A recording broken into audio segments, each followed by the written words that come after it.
With a for loop, you can always define exactly how many times you want your code to run.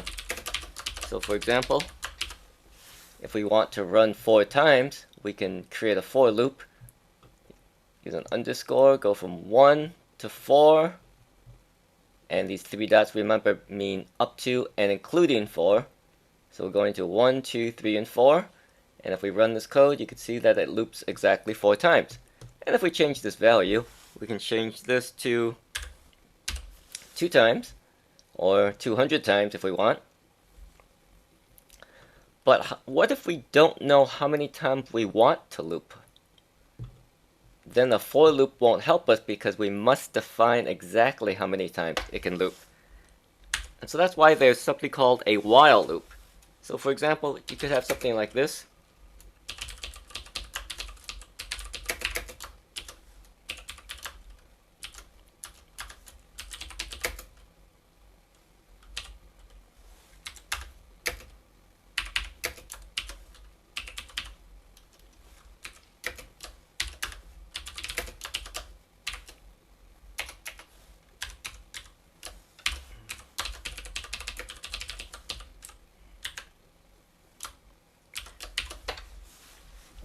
And so what we're doing here is we're setting a string 1, 2, 3 to a constant, and then we're checking to see if that constant is equal to 1, 2, 3, and if so, we're going to say access granted.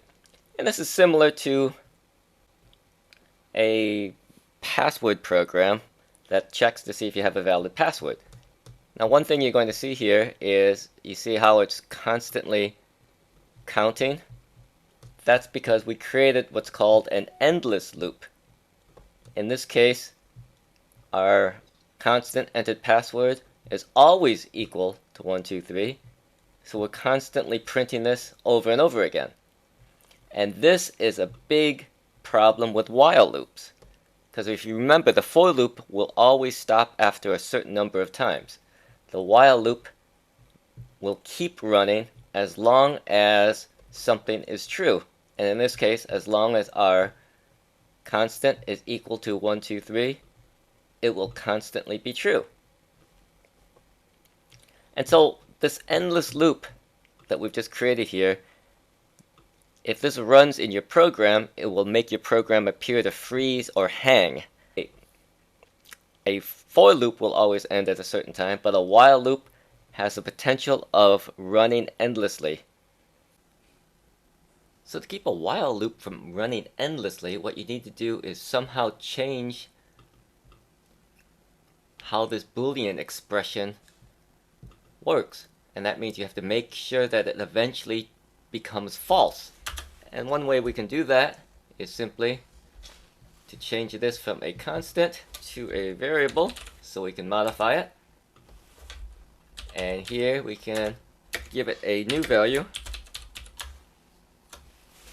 And now what you'll see is that this variable is assigned the string 1, 2, 3. And the first time the while loop begins, this is true, so it's going to run through this code. And when it comes to this line, this value will change to ABC. So now when it checks to see is this equal to 1, 2, 3, and the answer will be false, so it will not run anymore. So if we run this code, you'll see it will run exactly once and stop. And this is how you stop an endless loop.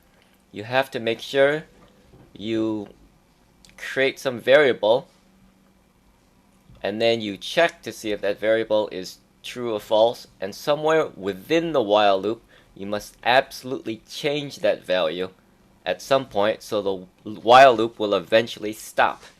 And that's how you create a while loop that will eventually stop. You must have some code inside your while loop that will change the Boolean value.